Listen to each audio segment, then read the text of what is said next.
नहमदुहु व नुसल्ली व नुसल्लिम अला रसूलिहिल करीम अम्मा बाद फ़अऊज़ु बिल्लाहि मिनश शैतानिर रजीम बिस्मिल्लाहिर रहमानिर रहीम। मेरे मुअज़्ज़ज़ सामाईन इकराम, अस्सलामु अलैकुम व रहमतुल्लाहि व बरकातुहू। मैं अपने रब कायनात से ये दुआ करती हूँ कि मेरे जितने भी सुनने वाले हैं, रब कायनात सबको सेहतमंद, तंदुरुस्त और लंबी ज़िंदगियाँ अता फरमाए।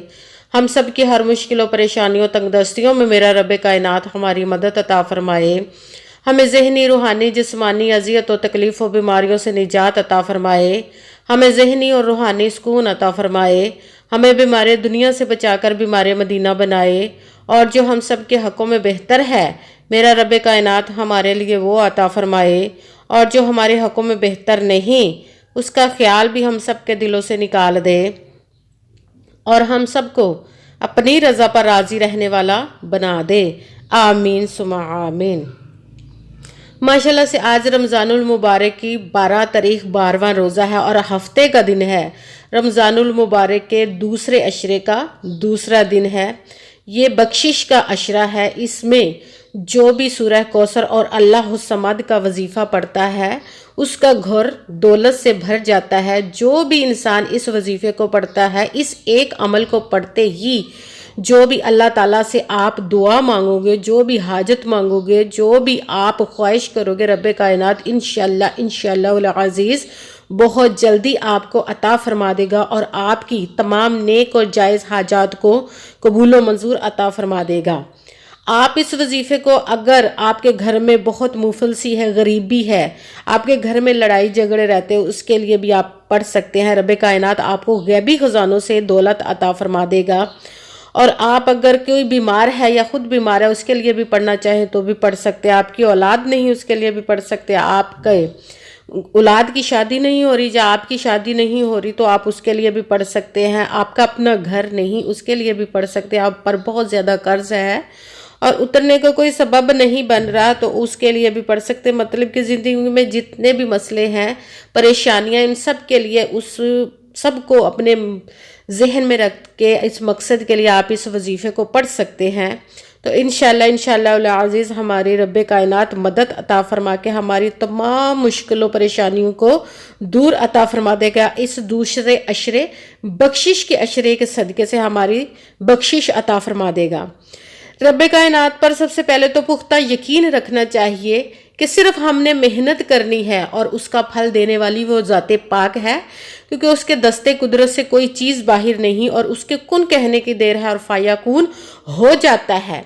जब वो कुन फरमा देता है तो ऐसे ऐसे मोजज़े अता फरमाता है कि इंसान वो सोच भी नहीं सकता, तो वो हो जाता है। सिर्फ हमारा अपने रब कायनात पर पुख्ता यकीन होना चाहिए। कहते हैं कि यकीन कामिल होता है, पीर कामिल नहीं होता। और अच्छी नीयत रख के कीजिएगा कि रब कायनात कुरान पाक में इरशाद फरमाता है, इन्नमल अमालु बिन्नियात, कि जो अमलों का दारोमदार होता है वो नीयतों पर होता है। अगर हमारी नीयत अच्छी है तो हमारा अमल भी अच्छा होता है, और अगर हमारी नीयत ही अच्छी नहीं तो हमारा अमल भी अच्छा नहीं होता, हमें उसका फल, उसका अजर अच्छा नहीं मिलता।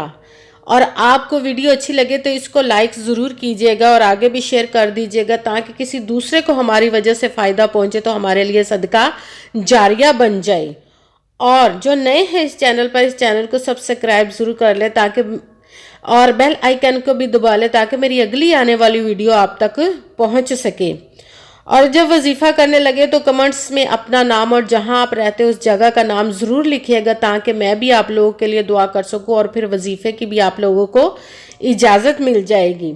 और अगर कोई मुझसे किसी मसले के बारे में इस्तिखारा करवाना चाहते हैं या किसी काम का हिसाब लगवाना चाहते हैं या किसी काम के लिए वजीफ़े का पूछना चाहते हो या कि कुरान पाक ऑनलाइन पढ़ना चाहते हो या महफिल पाक के लिए बुलवाना चाहें, तो व्हाट्सएप का नंबर वीडियो पर चल रहा है, आप लोग मुझसे रब्ता कर सकते हैं। अगर मेरे भाई या बुजुर्ग मुझसे रब्ता करना चाहते हैं तो व्हाट्सएप पर वॉइस मैसेज करके अपना मसला बता सकते हैं। अगर बहनें या माएँ मुझसे रब्ता करना चाहती हैं तो व्हाट्सएप पर वॉइस कॉल करके मुझसे बात कर सकती हैं, अपना मसला बता सकती हैं। آپ نے پوری ویڈیو کو سن کے سمجھ کے دھیان کے ساتھ توجہ کے ساتھ پھر وظیفے کو کرنا ہے۔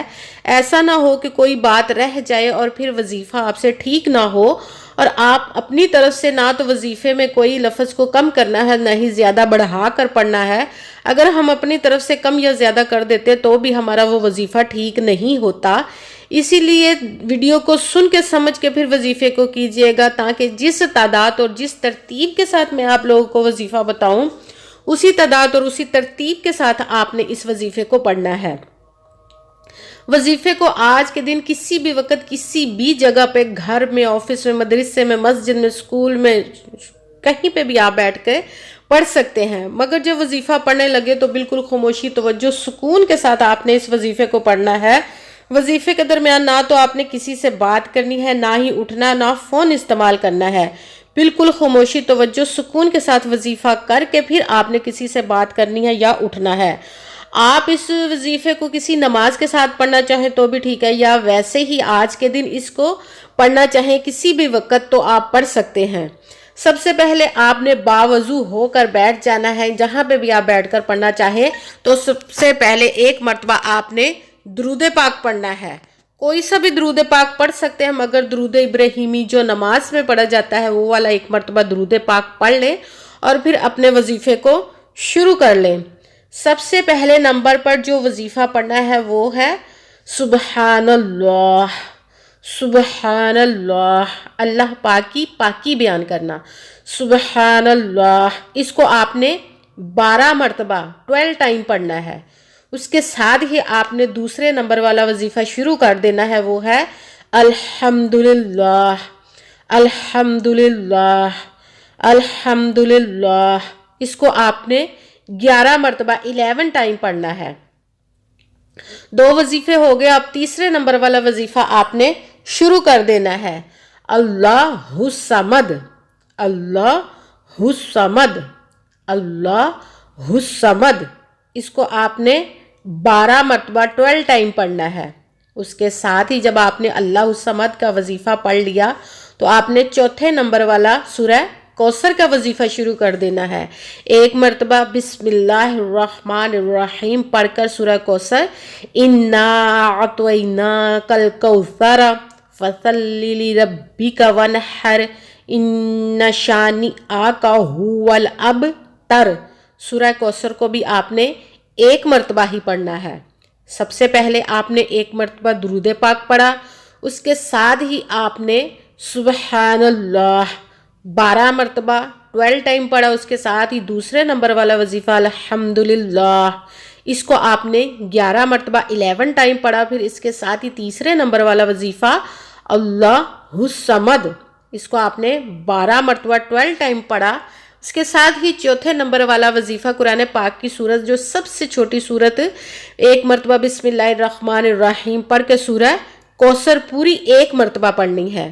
اس کے بعد آپ نے ایک مرتبہ وہی درود پاک پڑھنا ہے جو وظیفہ شروع کرنے سے پہلے آپ نے درود پاک پڑھا تھا۔ درود پاک پڑھنے کے بعد آپ کا وظیفہ اب مکمل ہو گیا، اور پھر آپ نے دونوں ہاتھوں کو رب کائنات کی بارگاہ اقدس میں بلند کر لینا ہے، اور سب سے پہلے آپ نے اپنے گناہوں کی خوب دعا کرنی ہے، رب کائنات کی بارگاہ اقدس میں اپنی بخشش مانگنی ہے، کیونکہ یہ دوسرا جو اشرا بخشش کا ہے، اس میں اپنی خوب بخشش مانگے، اور اس کے بعد جس مقصد جس حاجت کے لیے آپ نے اس وظیفے کو کیا اس کی خوب دعا کیجئے گا، اور دعاؤں میں مجھے بھی یاد رکھیے گا، میرے لیے بھی لازماً دعا کیجئے گا۔ جزاک اللہ خیرہ۔ رب کائنات سے دعا ہے کہ اس پیارے پیارے ماہ مبارک کے صدقے، اس پیارے دوسرے عشرے کے صدقے، اپنے پیارے محبوب کے صدقے، اپنی ذات پاک کے صدقے، ہماری تمام نیک و جائز حاجات کو قبول و منظور عطا فرمائے، آمین ثم آمین۔ السلام علیکم ورحمۃ اللہ وبرکاتہ۔